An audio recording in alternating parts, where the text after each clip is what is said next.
Oh, oh, oh. Let's see here. A hot lap, they say. I never learned how to drive stick because we never had no stick cars growing up. What do you know? No sticks growing up. No sticks. I don't really mind. Whew.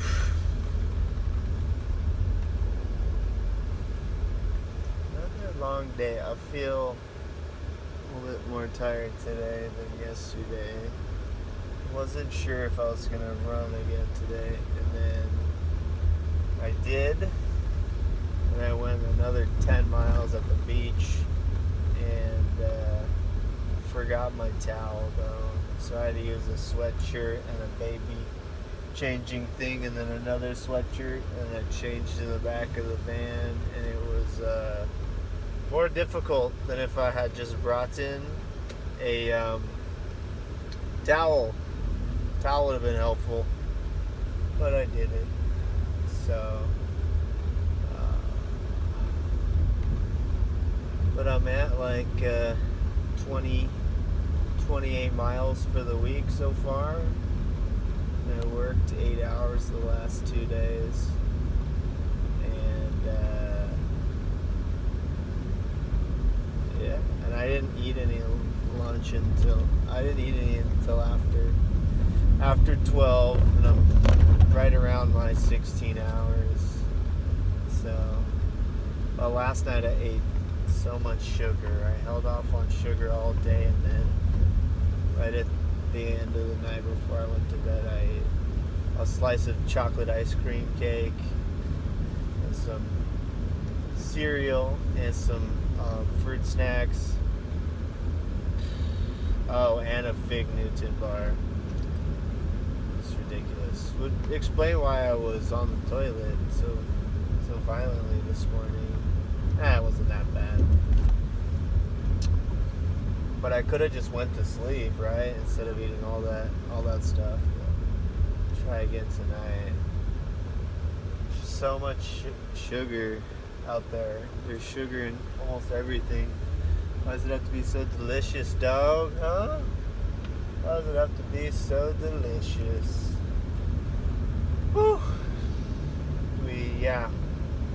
Ulster and I got up again at like 4:30 maybe. Got to the office by 5. And we worked and fed Ulster there, and I held her, and then she laid in her seat, and then she farted a bunch, and then we left at like 7. We went home. I got Skylar at Oakley all sunscreened up, and then we took Skylar to school, and I dropped Holster off at Lisa's, and then that's when I went to the beach, and I went running, and it was just not my day as far as just getting a solid run. I ran rather fast because I want to say I had to stop 4 times, put my run on pause, stop, walk, because my phone, I kept getting like text messages, and then I'd have to stop and pull it out and look, and then I thought I had a voice message, but it's actually just an alert on one of the apps for Oakley's daycare, and then I was trying to put my phone back in while I was listening to a podcast on YouTube, and my thumb or my finger hit something, and then I went into like a little advertisement, and then I had to stop again, and then somebody called me, and it was just a freaking telemarketer. So I stopped a bunch of times, but I ran really fast too. I think I recorded the fastest 10K on my watch, and then I don't know, I was just pushing it, and then I finally just switched over to music and then just let it roll, and it was the Jack Johnson station. It was pretty good, but yeah, I was pretty locked in on just trying to run fast, and there's a couple miles that I did about 7.5 minutes, which is fast for me. I usually jog at like a little over 9 around my house, because there's some hills and whatnot.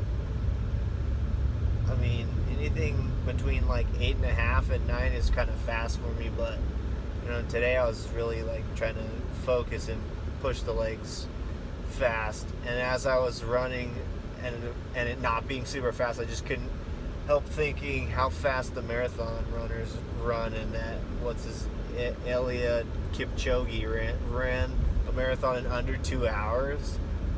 He ran 26.2 miles in under 2 hours, and I can run like, I think the most I've run is like 12.14 in about 100 or an hour and like 45 minutes. And the pace they go is, I mean, I felt at times I was almost like sprinting as I was tired, and it's ridiculous, but it's doable. You just have to, I guess you just gotta practice that too. But yeah, after yesterday's 11 and then doing that today, my freaking quads were just super sore, and that's what I was laboring the most. I wasn't trying to focus on my quads, and I'm also using like my old shoes too, because I think I did do 10 miles in my new shoes once, but it wasn't super comfortable. So I think I've got another few like 7, 8, maybe 9s in my new shoes, and then I could probably drop the old ones. But I like the Hoka's better than these Brooks that I got. I might have to just get another pair of Hoka's again. So yeah, I did the out and back. Actually today, today I went up the hill all the way to the Campus Point parking lot, and then looped around at the end of the parking lot and came back down that hill and all the way to the bike path to start the run, and that was about 2 miles. And then I went out to the to Arroyo, and then turned back once it started to go down. And by the time I got back to the bridge and the bike path, that was about 6 miles. So yeah, I did 10 miles today, but I felt like I was taking a step backwards, because yesterday I thought I was gonna go. I was at 11. I was like, I really want to get to like 13.1 on the day, just to condition my body and my legs to start doing that. And by the evening time, and then I was holding Ulster a lot at the evening time, and only time she wasn't really crying was when I was holding her upright and I was standing up. So it was standing up a lot. I think it was also, there's a lot of getting up and down, so my quads were getting sore, and by the time I could have went out for like 2 more miles, I was just dead. I don't know if I can manage 3 more miles tonight. It would be great, but I just don't know.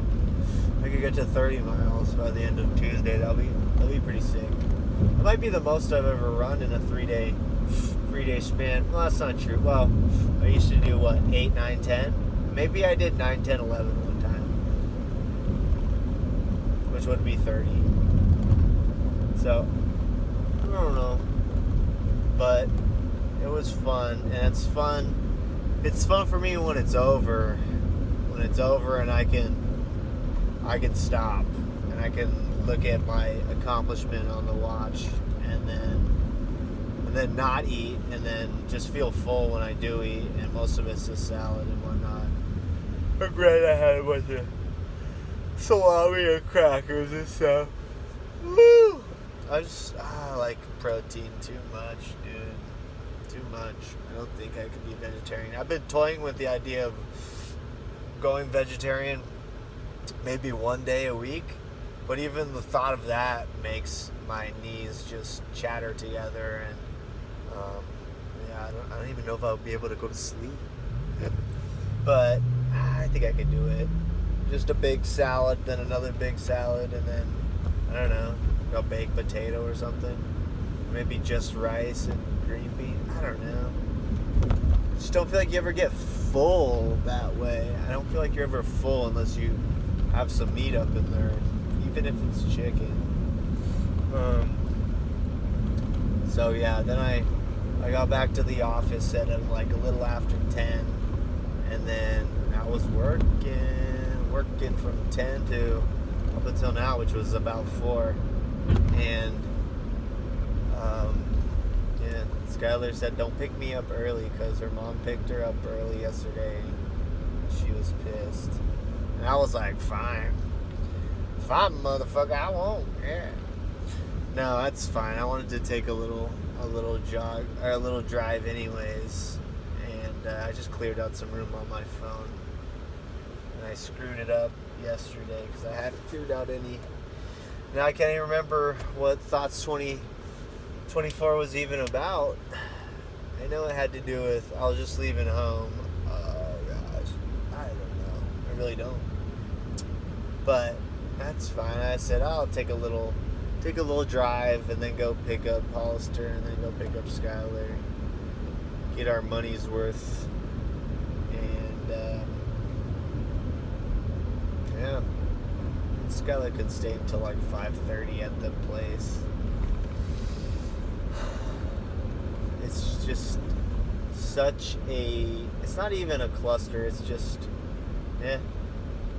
the days of coming home and dropping your bags and then relaxing are gone because somebody else wants your attention by the time when you get home. And that's fine because I have slept enough for 31 years just about, and I've had enough time to myself for 31 years since I've had kids from 31 on. It's been a tough pill to swallow to give up my time, but I'm slowly understanding it's not gonna last for that long. They're gonna be adults one day. They're gonna go have their own life apart from mom and dad, and so I should enjoy these times while they're still here. And gosh, Skylar is 6. She's could leave her house. She could leave us in 12 years, and that's a long time, but it won't be. Gosh, I'll be like 49 or 50 then. That seems old, but I don't really feel that old. I think partly because I'm so immature and I know so little about the world. I have just this young perspective and I have a baby face. I look like a little kid anyways. So, lo and behold, I drove all the way out here. I could just pick up Oakley right now. I'm sure her mom already picked her up though. But yeah, when I'm clean shaven, God, if I had a buzz cut too, I could, I could be in my late 20s. I just don't come across as an adult, that's for sure. And I've never felt like I have at all. Not at any parent functions or anything. No, never. I always felt just like a little kid. And it's just, I always had this vision that, okay, for example, in elementary school, me, I would always look at the 6th graders and think, whoa, those are 6th graders. They seem so old.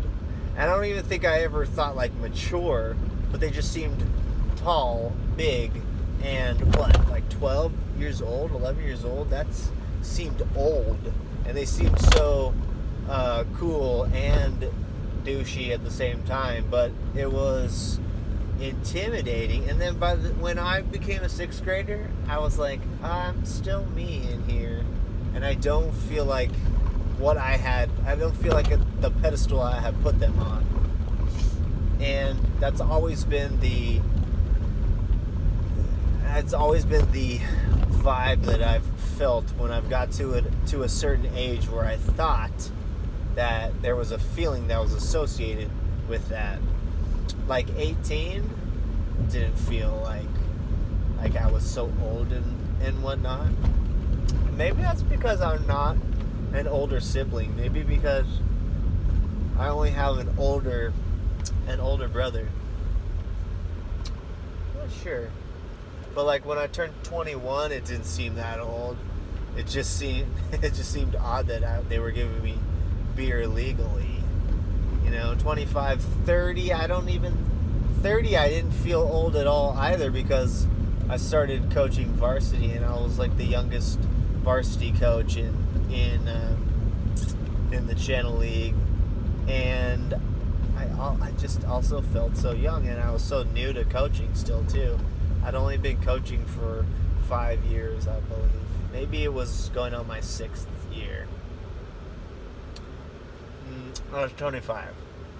2009, spring of 2009, was when I started coaching. I was 25. Yeah. I'm still the youngest. Still the youngest coach. That's whatever. Hey, shout out to Chad for getting his banner. I meant to like text him or call him, but I never did. But I give him props when I see him next, which who knows when that'll be. But I mean, that's a big deal for him.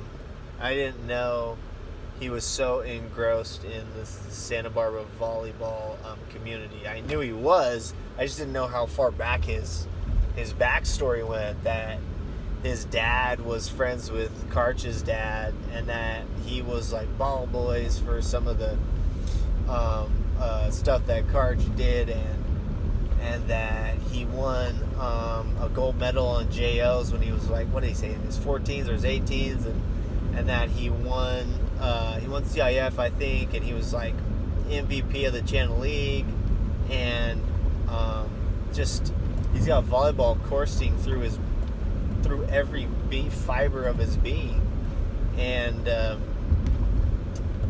that he's just like the prince or the heir, the little darling of volleyball indoor in this town, dude. And he's been coaching for so long too. I mean, I'm assuming much, like at least 10 or 15 years before I even showed up, but coaching, I think he coaches club like every year, and he coaches high school every year, and he's helped out the girls a ton, and he's such a competitor. I think I let what other coaches say about him kind of dictate what I thought about him, and I just viewed him from the 2 times, 3 times, 4 times I'd see him every year before I was a varsity coach, and he's not a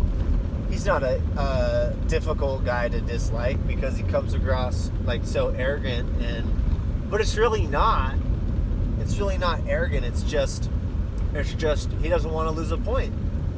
He wants to bite, kick, and scratch and argue and complain for every point. And I mean, go figure. He's Santa Barbara's won in the last, since 2009. 2009. I know they've won every year except the one season that we won outright, and we tied with them 1 year too. And I want to say there was one season maybe that San Marcos. Yeah. Oh, my first year was when San Marcos was killer, and they won. So that's every year since in the last dozen years, they've won 10 times. and like not because it was close or anything. Pretty much they would blow us out or San Marcos out almost every time. Maybe we'd take a set from them, but so yeah. But I mean, how stoked was he just to finally get one under his name? So good on him, dude. You know, here I am popping kids out left and right, and I didn't even get to go to our last channel league, or our last what am I trying to say? Our playoff games. Only playoff games that we've won under my hood came when I wasn't there. We also dropped into Division 3, but that's neither here nor there. I think I'm noticing, I'll tell you, right when my daughter was born, I didn't go to the game, and obviously I wanted to, but 3 children now with a like 6-day-old or 4-day-old, whatever, it just didn't feel right, and I wanted to be there to help take care of the other kids. And I wanted to run up there, but I knew that the kids were in super good hands and super great coaches, and coaches that could handle. I've been coaching probably longer than I've been alive. But just the way we lost and the way the season went last year, I was just so hell-bent on, after that, like, we got to make an effort to get in the gym every single day.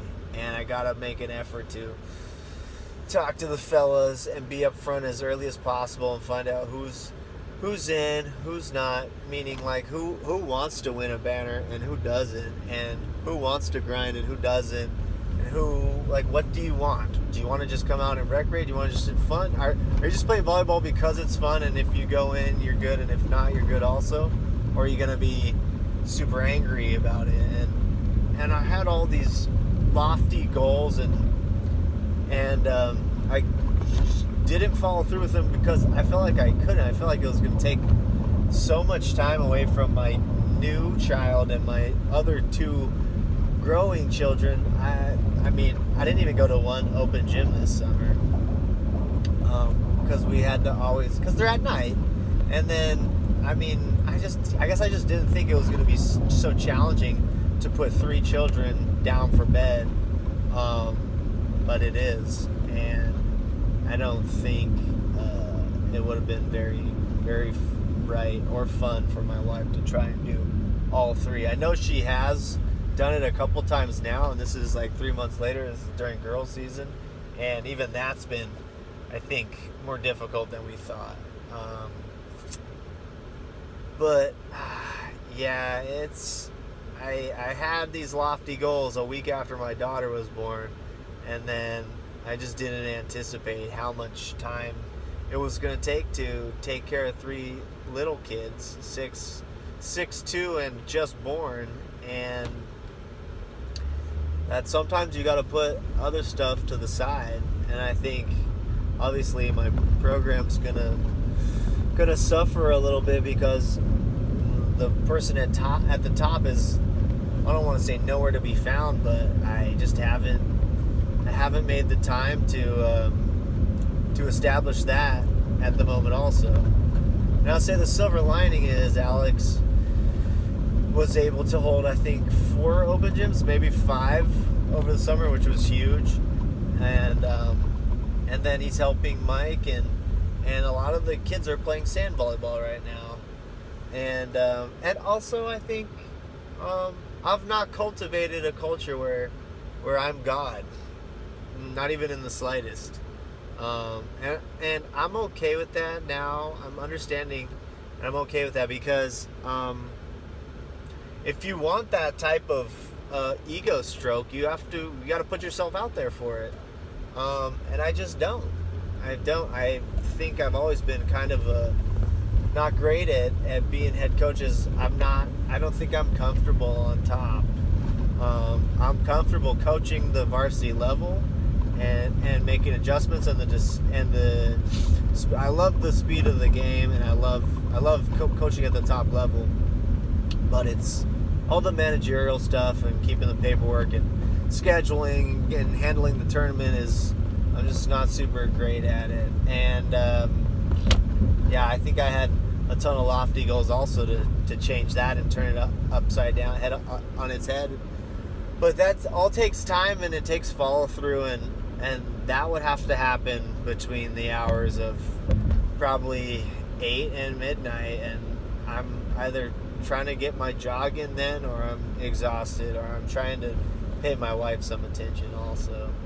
And I just didn't foresee all this, and it's nobody's fault. It's my own fault, and I'm learning how. And so I think I'm almost glad I didn't go and have those lofty goal conversations with everybody, because I wasn't gonna be able to follow through with my end of the bargain, and just being able to hold all these open gyms and like all these extra reps.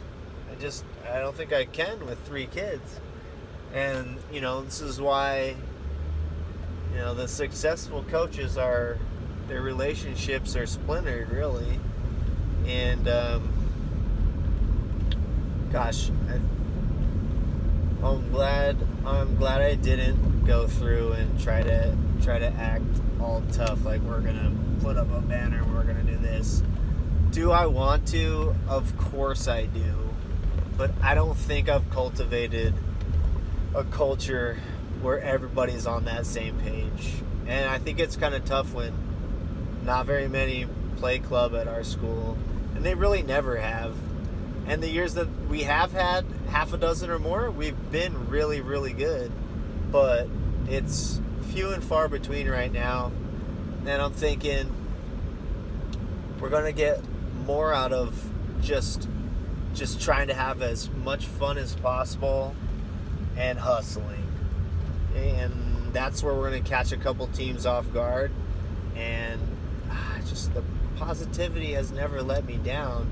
It's the years where I've been stressed and I'm trying to cater to other people that it becomes less fun, and maybe we aren't as good.